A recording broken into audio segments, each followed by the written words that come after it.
You play a kick-ass woman on the show, and such a great time for women in television right now. Who are some of your other favorite female kick-ass characters on TV? I mean, this year I loved watching Jessica Jones. I thought Kristen was incredible and so dynamic and complicated and layered. Well, I mean, I love me some Sydney Bristow. I mean, she was the original from Alias.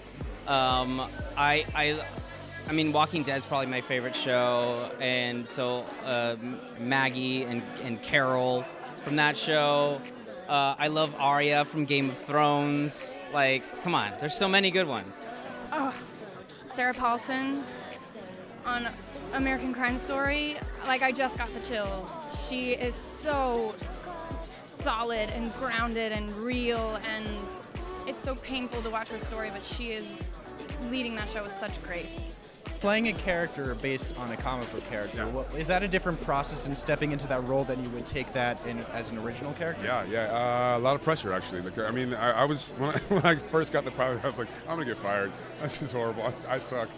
And because you're trying to live up to something that's been around for 75 years, and like you don't want to upset people because they have their ideas of who this person is, but at the same time you're like, sorry man, like I am that guy, so I gotta just be comfortable doing this. So it's weird. It's almost like you don't want to be yourself at first, and then you're like, well, no, I have to. And then like so it's an interesting dynamic, really. What's it like balancing the tones of this show as opposed to Arrow and The Flash? Is there a different process, would you say? It's the process isn't so much different. It's just the kind of the characters tell us sort of what the tone kind of needs to be, and that allows for it. And then this weird kind of alchemy happens just with that production of that show, that even you can be in the same city shooting the same show on the same network, and they air 1 hour after the other, and they could come out totally different. And I can't always explain kind of why that happens. It's just sort of part of it is the DNA of the characters, part of it is the people that are making the show, and then you try and move as confidently in that direction as possible.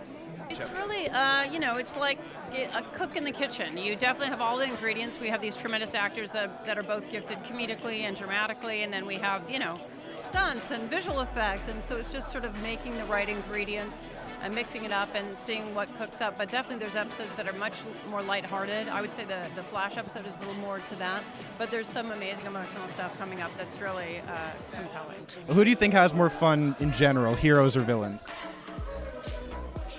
Interesting. Well, every villain is the hero of his own story, so I would think it's probably equal. Oh gosh,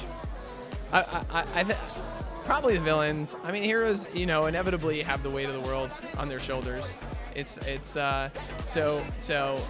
it's nice when they have fun. It's always great when you're running those teams. People are experimenting with their powers and enjoying themselves, but they have a bigger responsibility. I've never gotten to play a villain, so I would say heroes for now, but maybe villains. Villains. Oh yeah. As an actor, I'm sure it's villains for sure, but also like in life, villains are always smiling. You notice that? Heroes are like, I'm gonna save this, and the villain's like, ha ha ha ha, I'm gonna kill everybody. So like they're having a great time. Yeah, thank you. Yeah.